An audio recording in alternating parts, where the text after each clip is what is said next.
Hello everybody and welcome to Advantage One RV. My name is Josh the RV Nerd. This is 7,260 pounds, a 2-slide Salem bunkhouse, sliding privacy doors for the bedroom, full slide in the rear bunk room, and if you're kind of looking down the side of this trailer, you might realize this predates the modern outside camp kitchen, which means this is something that's actually weirdly hard to find nowadays.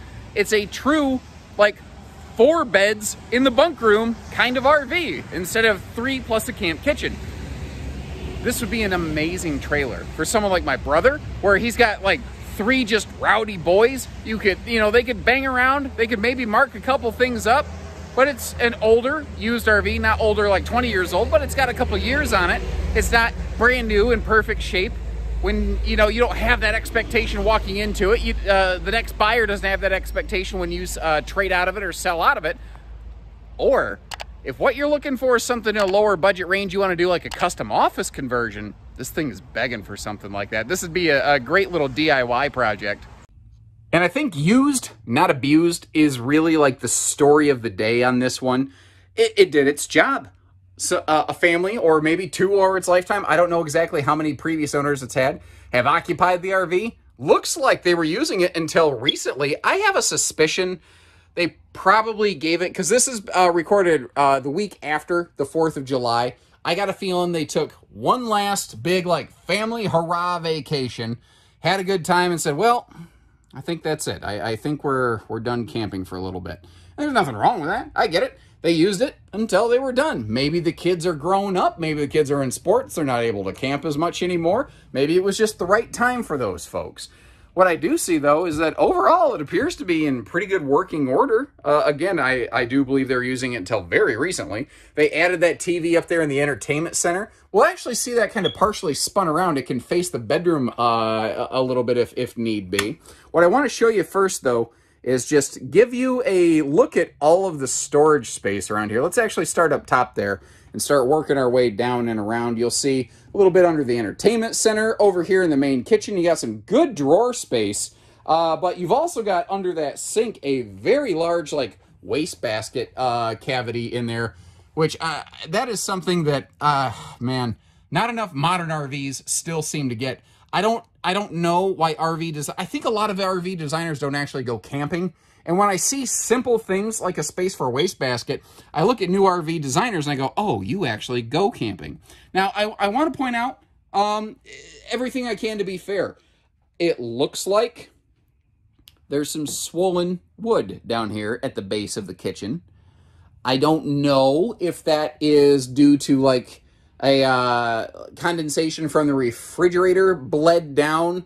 If there was some sort of seam failure on the outside of the RV, I will tell you, I don't see any major seal concerns on the RV as it sits right now. I will say that I do think, just given the age of the RV and the condition of some of the seals, I think that within a year, like, it would be a very good weekend project shortly after you purchase the RV. I would just really go over it with some self-leveling and non-sag sealants as needed, and touch up a couple different places.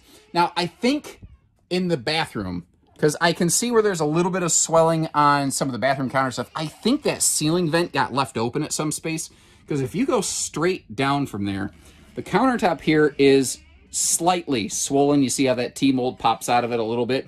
You see how that got swollen a little bit right there, but it's not super massive. The floor's not rotten out or anything like that. So I got a feeling that vent got left open, like in the rain or something like that. Sliding privacy door back here into what could be, you'll find that on both sides of the bedroom, or bunk room as it were, you've got flip down bunks. But check this out.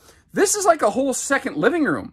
In the living room, in the super slide, you've got a sofa and a dinette. Back here in the rear bunk room, you've got a sofa, a dinette. You've got entertainment. You've got storage. We've got sleeping.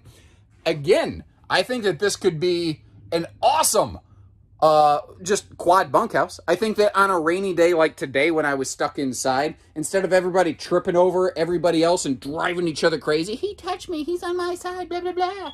You could be like, kids, go to your room before I kill you.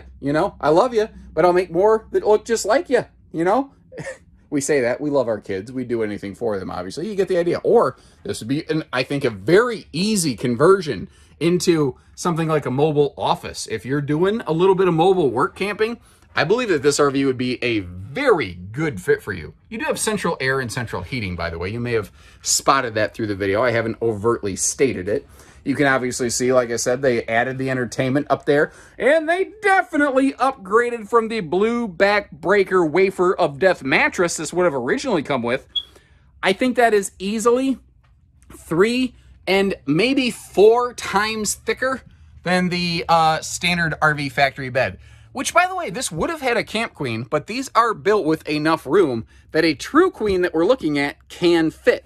Now, you might notice how it just kind of dips down a little bit at the toes. That's because the decking underneath is still sized for a camp queen, but a true queen can fit. And on a bed like this where you're not sitting on the foot of the bed, I don't know that I would have messed with the bed decking base either. Now, actually what's interesting is between the time I first started taking pictures of this RV and the moment at which this video footage has been recorded, we had a brief, hard, torrential downpour. So I can say with confidence, she's pretty watertight right now, which is kind of nice. You see up here in this front compartment, there's a couple like leveling blocks. You see a little sewer hose centipede job hanging out there for you. As we work our way around, overall, I'll say the exterior is in pretty decent shape. Decals aren't peeled and flaking or anything like that. RV with a couple years on it like this, it could very easily not look fantastic. I'm picking my way through the water puddles here because I'm wearing open air hot weather breathing shoes, which are just going to let all sorts of water flood in on my feet. And is there anything worse than the feeling of yucky toes, of wet toes when you're wearing socks? You ever just walk through your house and like you step on something wet and it just soaks into your sock and there's no get away from it? Ugh, I hate that feeling. That is the worst feeling, and I'm trying to avoid that right now. I'm sure I'm talking about it a lot, though. You see the slide awnings were added up here. The tires look good. There's no ladder on the back, but this does carry a walkable roof, and pardon me as I weave my way around more of the, lake puddles that have been created. As I mentioned when the video first began, this does predate the modern camp kitchen. Models like this used to exist all over the place. This was kind of on that cusp of when camp kitchens came out. This originally had an outside refrigerator right here. Evidently, we didn't want that. So they pulled that out and just used it for storage. And that is a very common question I get on outside kitchens. Can I just get it without the camp kitchen? Most of the time, almost every time actually, it's not an optional item. Most of the time, it's standard. So this is actually a really cool instance in which, yeah, if you just want maximum storage, you don't care about all the camp kitchen cooker stuff, go to town, man. So what do you think? Is this just a good bang around bunkhouse, or is it a DIY office conversion craft room in the making? I'd love to hear what you guys have to say about that. And if you appreciate the way that we point out the good, the bad, the ugly, with everything in between, hit the like button on the video, leave us a comment, let us know we're doing a good job or what we could do better for you. Certainly appreciate that kind of feedback as well. Constructive stuff is nice. Other than, hey Josh, you should join the hair club for men. I happen to like my receding hairline. It's one less thing I got to do in the mornings. And short of that, thank you for joining us. Love to have you subscribe and follow along. And until next time, take care, stay safe, have fun, and have an A1 day, everyone.